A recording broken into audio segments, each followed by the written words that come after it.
Segunda de Reyes capítulo 5. El rey de Aram sentía una gran admiración por Naamán, el comandante del ejército, porque el Señor le había dado importantes victorias a Aram por medio de él. Pero a pesar de ser un poderoso guerrero, Naamán padecía de lepra. En ese tiempo, los saqueadores arameos habían invadido la tierra de Israel, y entre sus cautivos se encontraba una muchacha a quien habían entregado a la esposa de Naamán como criada. Cierto día, la muchacha le dijo a su señora: «Si mi amo tan solo fuera a ver al profeta de Samaria, él lo sanaría de su lepra». Entonces Naamán le contó al rey lo que había dicho la joven israelita. «Ve a visitar al profeta», le dijo el rey de Aram. «Te daré una carta de presentación para que se la lleves al rey de Israel». Entonces Naamán emprendió viaje y llevaba de regalo 340 kilos de plata, 68 kilos de oro y 10 mudas de ropa. La carta para el rey de Israel decía: «Mediante esta carta presento a mi siervo Naamán.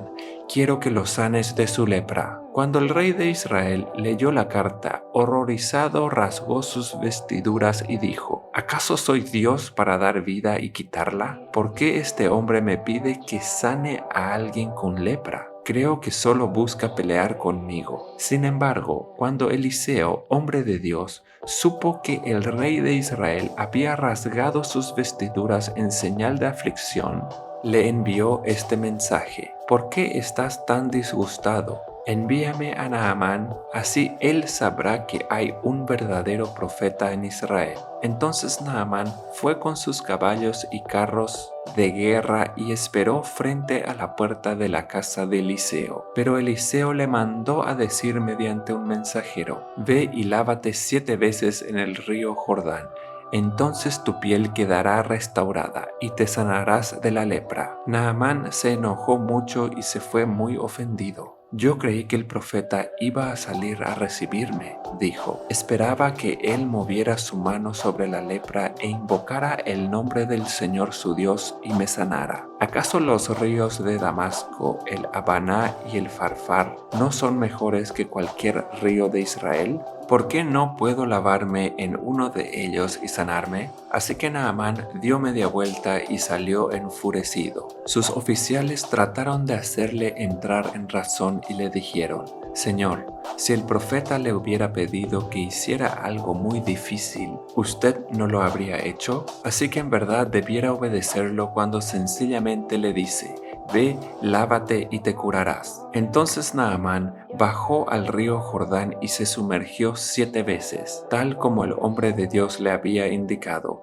y su piel quedó tan sana como la de un niño y se curó. Después Naamán y todo su grupo regresaron a buscar al hombre de Dios. Se pararon ante él y Naamán le dijo: «Ahora sé que no hay Dios en todo el mundo, excepto en Israel. Así que le ruego que acepte un regalo de su siervo». Pero Eliseo respondió: «Tan cierto como que el Señor vive, a quien yo sirvo, no aceptaré ningún regalo». Aunque Naamán insistió en que aceptara el regalo, Eliseo se negó. Entonces Naamán le dijo: «Está bien, pero permítame por favor cargar 2 de mis mulas con tierra de este lugar y la llevaré a mi casa. A partir de ahora nunca más presentaré ofrendas quemadas o sacrificios a ningún otro Dios que no sea el Señor. Sin embargo, que el Señor me perdone en una sola cosa: cuando mi amo el rey vaya al templo del dios Rimón para rendirle culto y se apoye en mi brazo, que el Señor me perdone cuando yo también me incline». «Ve en paz», le dijo Eliseo. Así que Naamán emprendió el regreso a su casa. Ahora bien, Giezi, el sirviente de Eliseo, hombre de Dios, se dijo a sí mismo: «Mi amo no debería haber dejado ir al arameo sin aceptar ninguno de sus regalos. Tan cierto como que el Señor vive, yo iré tras él y le sacaré algo». Entonces Giezi salió en busca de Naamán.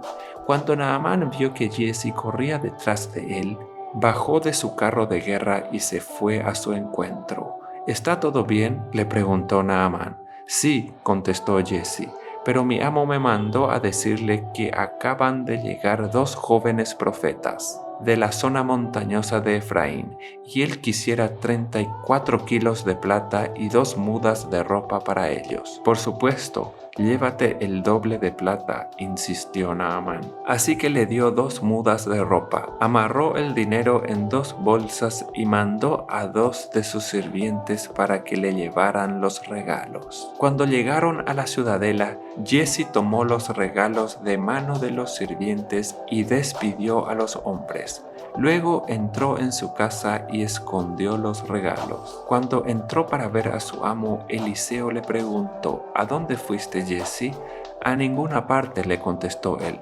Pero Eliseo le preguntó: ¿no te das cuenta de que yo estaba allí en espíritu cuando Naamán bajó de su carro de guerra para ir a tu encuentro? ¿Acaso es momento de recibir dinero y ropa, olivares y viñedos, ovejas y ganado, sirvientes y sirvientas? Por haber hecho esto, tú y todos tus descendientes sufrirán la lepra de Naamán para siempre. Cuando Giezi salió de la habitación estaba cubierto de lepra, su piel se puso blanca como la nieve.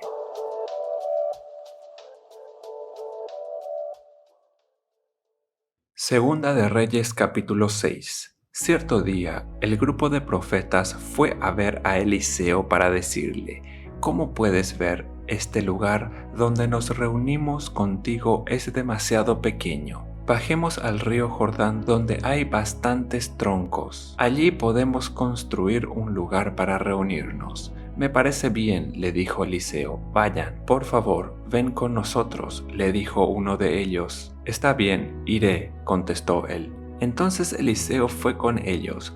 Una vez que llegaron al Jordán, comenzaron a talar árboles, pero mientras uno de ellos cortaba un árbol, la cabeza de su hacha cayó al río. ¡Ay, señor!, gritó. Era un hacha prestada. ¿Dónde cayó?, preguntó el hombre de Dios. Cuando le mostró el lugar, Eliseo cortó un palo y lo tiró al agua en ese mismo sitio. Entonces la cabeza del hacha salió a flote. «Agárrala», le dijo Eliseo, y el hombre extendió la mano y la tomó. Cada vez que el rey de Aram entraba en guerra con Israel, consultaba con sus funcionarios y les decía: «Movilizaremos nuestras fuerzas en tal y tal lugar». Sin embargo, de inmediato Eliseo, hombre de Dios, le advertía al rey de Israel: «No te acerques a ese lugar, porque allí los arameos piensan movilizar sus tropas». Entonces el rey de Israel mandaba un aviso al lugar diciendo: «Por el hombre de Dios». Varias veces Eliseo le advirtió al rey para que estuviera alerta en esos lugares. Esa situación disgustó mucho al rey de Aram, y llamó a sus oficiales y les preguntó: «¿Quién de ustedes es el traidor? ¿Quién ha estado informándole al rey de Israel acerca de mis planes?» «No somos nosotros, mi señor el rey», respondió uno de los oficiales. «Eliseo, el profeta de Israel, le comunica al rey de Israel hasta las palabras que usted dice en la intimidad de su alcoba. Vayan a averiguar dónde está», les ordenó el rey, para mandar soldados a capturarlo. Luego le avisaron: «Eliseo está en Dotán». Así que una noche el rey de Aram envió un gran ejército con muchos caballos y carros de guerra para rodear la ciudad. Al día siguiente, cuando el sirviente del hombre de Dios se levantó temprano y salió, había tropas, caballos y carros de guerra por todos lados. «Oh Señor, ¿qué vamos a hacer ahora?», gritó el joven a Eliseo. «No tengas miedo», le dijo Eliseo, «hay más de nuestro lado que del lado de ellos». Entonces Eliseo oró: «Oh Señor, abre los ojos de este joven para que vea». Así que el Señor abrió los ojos del joven, y cuando levantó la vista vio que la montaña alrededor de Eliseo estaba llena de caballos y carros de fuego. Cuando el ejército arameo avanzó hacia él, Eliseo rogó: «Oh Señor, haz que ellos queden ciegos». Entonces el Señor los hirió con ceguera, tal como Eliseo había pedido. Luego Eliseo salió y les dijo: ustedes vinieron por el camino equivocado. Esta no es la ciudad correcta. Síganme y los llevaré a donde está el hombre que buscan. Y los guió a la ciudad de Samaria. Apenas entraron en Samaria, Eliseo pidió en oración: «Oh Señor, ahora ábreles los ojos para que vean». Entonces el Señor les abrió los ojos y se dieron cuenta de que estaban en el centro de la ciudad de Samaria. Cuando el rey de Israel los vio, gritó a Eliseo: «¡Los mato, padre mío, los mato!». «Claro que no», contestó Eliseo. «¿Acaso matamos a los prisioneros de guerra? Dales de comer y de beber, y mándalos de regreso a su casa con su amo». Entonces el rey hizo un gran banquete para ellos y luego los mandó de regreso a su amo. Después de este incidente, los saqueadores arameos se mantuvieron lejos de la tierra de Israel. Sin embargo, tiempo después, el rey de Aram reunió a todo su ejército y sitió Samaria. Como consecuencia, hubo mucha hambre en la ciudad. Estuvo sitiada por tanto tiempo que la cabeza de un burro se vendía por 80 piezas de plata y 300 mililitros de estiércol de paloma se vendía por 5 piezas de plata. Cierto día, mientras el rey de Israel caminaba por la muralla de la ciudad, una mujer lo llamó. «Mi señor el rey, por favor, ayúdeme», le dijo. Él le respondió: «Si el Señor no te ayuda, ¿qué puedo hacer yo? No tengo comida en el granero ni vino en la prensa para darte». Pero después el rey le preguntó: «¿Qué te pasa?». Ella contestó: «Esta mujer me dijo: mira, comámonos a tu hijo hoy, y mañana nos comeremos al mío». Entonces cocinamos a mi hijo y nos lo comimos. Al día siguiente yo le dije: «Mata a tu hijo para que nos lo comamos», pero ella lo había escondido. Cuando el rey oyó esto, rasgó sus vestiduras en señal de desesperación. Y como seguía caminando por la muralla, la gente pudo ver que debajo del manto real tenía tela áspera puesta directamente sobre la piel. Entonces el rey juró: «Que Dios me castigue y aún me mate si hoy mismo no separo la cabeza de Eliseo de sus hombros». Eliseo estaba sentado en su casa con los ancianos de Israel cuando el rey mandó a un mensajero a llamarlo. Pero antes de que llegara el mensajero, Eliseo dijo a los ancianos: «Un asesino ya mandó a un hombre a cortarme la cabeza. Cuando llegue, cierren la puerta y déjenlo afuera. Pronto oiremos los pasos de su amo detrás de él». Mientras Eliseo decía esto, el mensajero llegó y el rey dijo: «Todo este sufrimiento viene del Señor. ¿Por qué seguiré esperando al Señor?».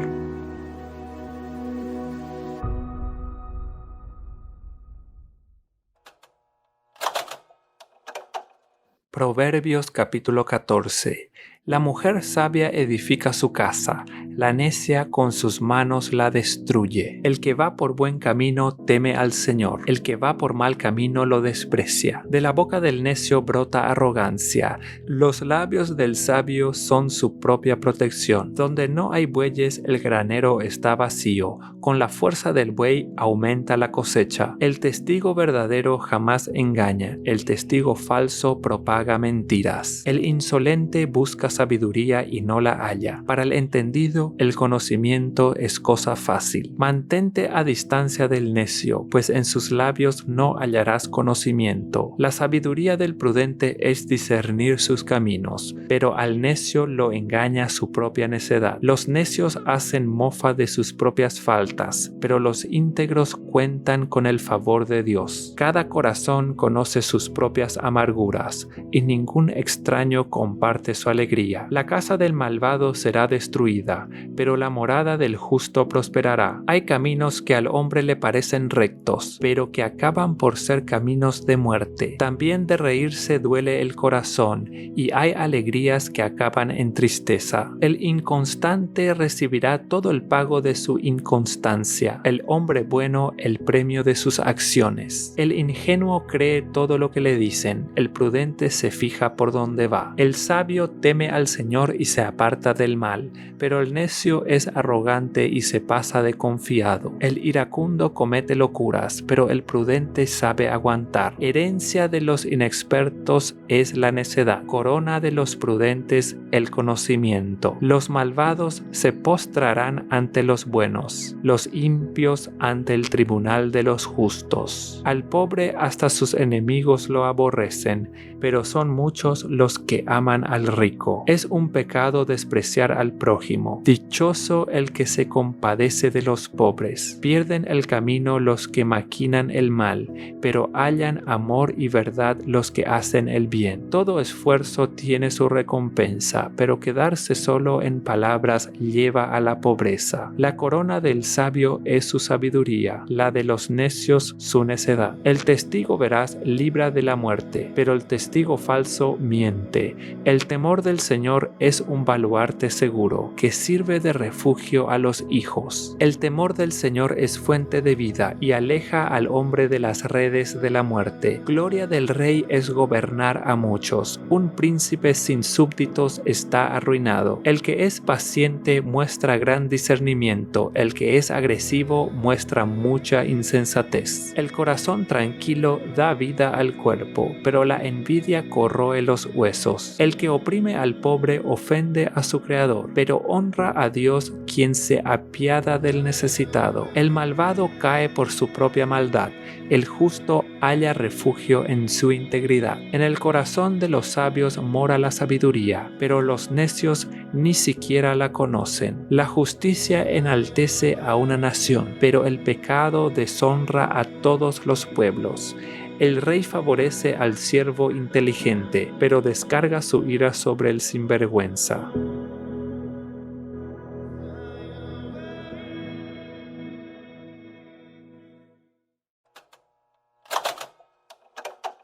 Efesios capítulo 6. Hijos, obedezcan a sus padres porque ustedes pertenecen al Señor, pues esto es lo correcto. Honra a tu padre y a tu madre. Ese es el primer mandamiento que contiene una promesa.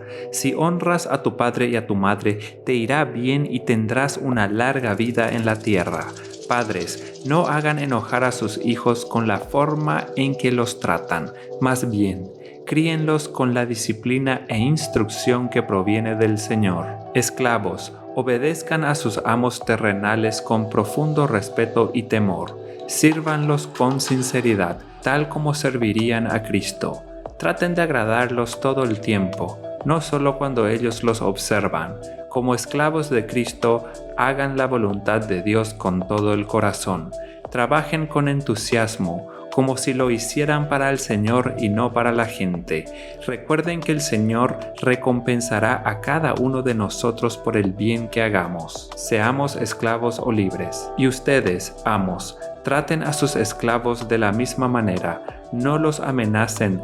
Recuerden que ambos tienen el mismo amo en el cielo, y Él no tiene favoritos. Una palabra final: sean fuertes en el Señor y en su gran poder. Pónganse toda la armadura de Dios para poder mantenerse firmes contra todas las estrategias del diablo, pues no luchamos contra enemigos de carne y hueso, sino contra gobernadores malignos y autoridades del mundo invisible, contra fuerzas poderosas de este mundo tenebroso y contra espíritus malignos de los lugares celestiales. Por lo tanto, pónganse todas las piezas de la armadura de Dios para poder resistir al enemigo en el tiempo del mal.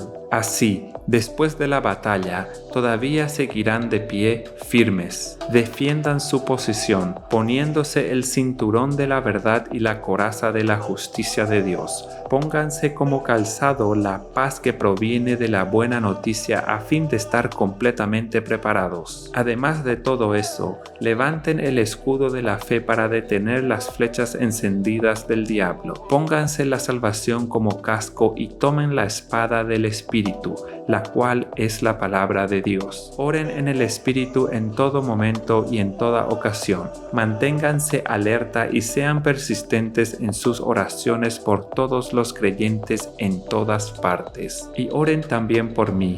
Pídanle a Dios que me dé las palabras adecuadas para poder explicar con valor su misterioso plan, que la buena noticia es para judíos y gentiles por igual. Ahora estoy encadenado, pero sigo predicando este mensaje como embajador de Dios. Así que pidan en oración que yo siga hablando de él con valentía, como debo hacerlo. Para tenerlos al tanto, Tíquico les dará un informe completo de lo que estoy haciendo y de cómo me va. Él es un amado hermano y un fiel colaborador en la obra del Señor. Lo envié a ustedes con un propósito específico, que sepan cómo estamos y reciban ánimo. La paz sea con ustedes, queridos hermanos, y que Dios el Padre y el Señor Jesucristo les den amor junto con fidelidad. Que la gracia de Dios sea enteramente con todos los que aman a nuestro Señor Jesucristo.